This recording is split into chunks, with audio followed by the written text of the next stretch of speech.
지금 들어갔다고 저는 생각합니다. 그래서 이 국면은 결국 한미가 아주 긴밀하게 팀워크를 구축해가지고 밀고 감으로 해서 북한이 지금 저렇게 장난기로 이렇게 우리를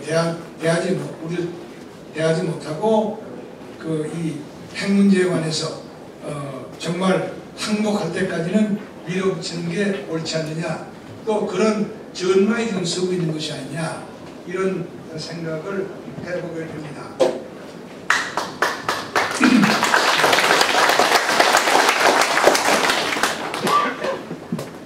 실제로 이제 북한의 어려움에 대해서 얼마 전에 서강대학교 김영수 교수가 중국과 또 중국을 통해서 북한도 다녀오고 이제 와서 쭉 얘기하는 거 들어봤습니다만은 우리가 상상할 수 없는 정도의 상황인 건 틀림없는 것 같습니다.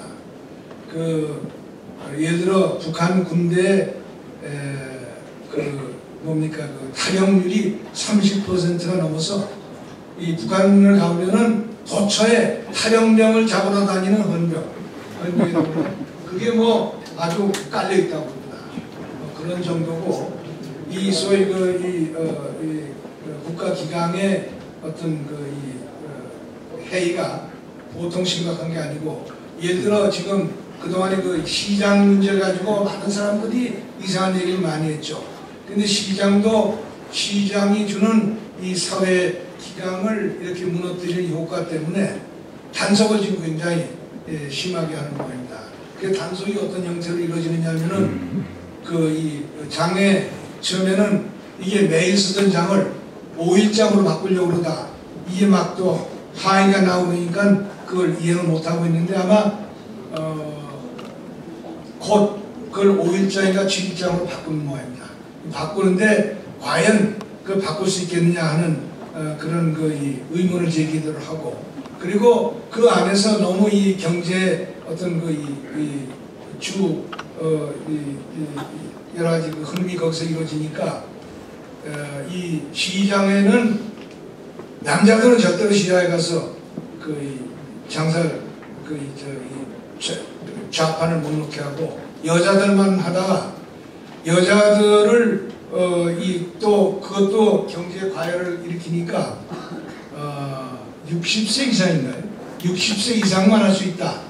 그러니까 어떤 현상이 빚어지느냐 하면은 젊은 여자들이 가서 좌판을 해놓고 그 앞에 좌판 앞에 서 있는 건 시어머니나 어머니들, 늙은이들 세워놓고 그 뒤에서 젊은이들이 이렇게 비공식으로 이렇게 좌판 관리를 하고, 이런 식으로 굉장히 그렇게 된다고 해요. 그렇게 돼서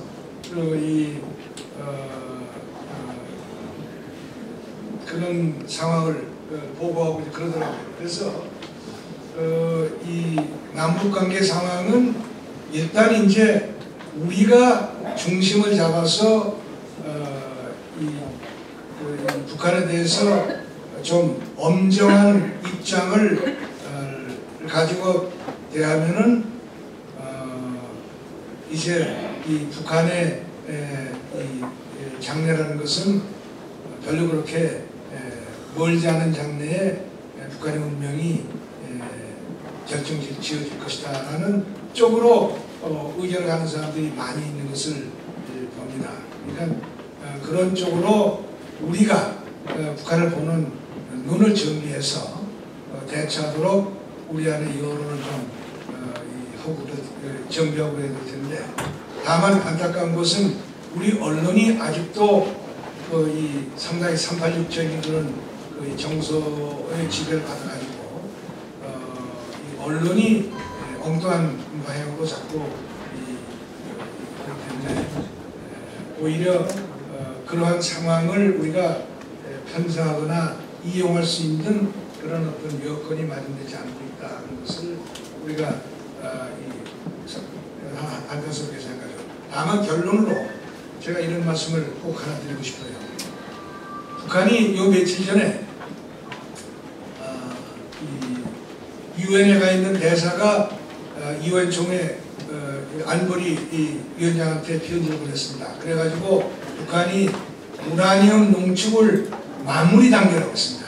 농축을 성공했다는 게 마무리 단계고, 플루토늄을 재처리하는 것도 마무리 단계고, 그래서 이 곧 전력화가 추진되고 있다. 그리고 뭐 우리가 이 6차 회담은 절대로 못 돌아가고, 그리고 만약에 UN 안전보장이사회가 대북 제재 결의안에 대해서 사과하고 그걸 철회하는 북한의 요구를 수용하지 않으면은 다음 단계 조치로 들어간다. 뭐 이런 식으로 협박을 했습니다. 근데 이것이야말로 북한이 이제는 속이 들여다보이는 얘기를 하고 있다라고 저는 생각합니다. 왜냐하면은 바로 그 다음날 ISIS라고 하는 미국의 그 핵 사찰하는 활동하는 기관에서 보도문을 냈는데, 북한의 그동안에 이 여러 가지 국제적인 사찰 하는 사람들이 여러 가지 항사라든가 이런 것을 해보니까 북한에서 플루토늄 재처리 시설을 재가동시킨 흔적이 없다, 이렇게 얘기했습니다. 그 재처리시키는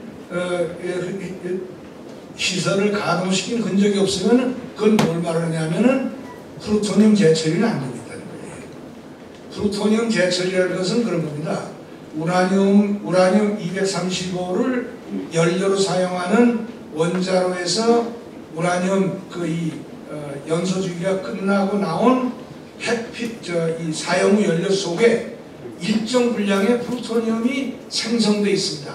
플루토늄은 자연 상태에서는 없어요. 이 우라늄이 연소되는 과정에서 물성 변화가 생겨가지고 플루토늄이 새로 생기는데, 그 플루토늄은 사용 후 연료를 재처리를 해야만 거기에서 플루토늄이 분리가 됩니다. 그러면 북한이 지금 8,000개가 얼마가 되는 사용 후 연료병을 가지고 있었죠.